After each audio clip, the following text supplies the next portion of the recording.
पुढे त्या निवडणुकीत जवळपास 80% महिलांनी मला साथ दिली, माझ्या पाठीशी उभा राहिल्या आणि मी अपक्ष म्हणून तिथे नगरपालिकेत निवडून आलो.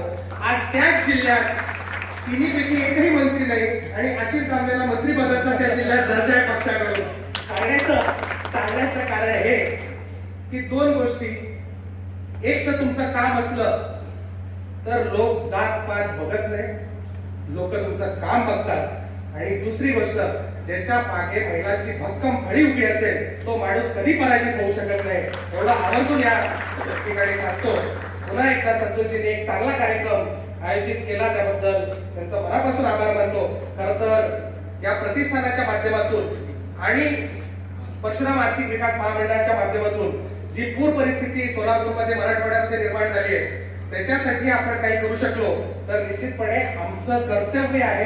या प्रतिष्ठानाचं जे एकंदर काम आहे आणि महामंडळाच्या माध्यमातून जर तिथल्या आपल्या बांधवांसाठी काही करू शकलो तर निश्चितपणे करण्याची माझी तयारी आहे. संतोषजींचा पुढच्या काळात सुद्धा ज्या पद्धतीने अण्णासाहेब पाटील महामंडळाने ज्या पद्धतीने लोकल जिल्हा बँकेची टायअप करून त्या ठिकाणी लोकांना लाभ देण्याचा प्रयत्न केलाय, त्याच पद्धतीने आपण सुद्धा पीडीसीसीच्या माध्यमातून निश्चितपणे प्रयत्न करू शकतो. कारण तुमचे आपले नेते आदरणीय अर्थमंत्री अजितदादा आहेत, आपण पीडीसीसीच्या ठिकाणी चेअरमॅन आहात आणि मी दामले आहे.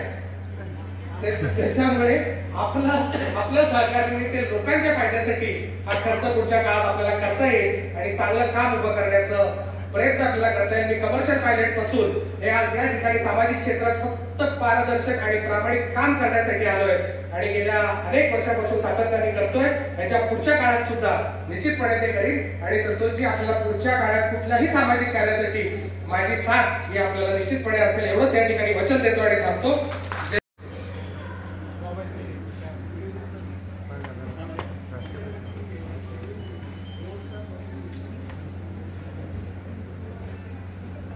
Thank you.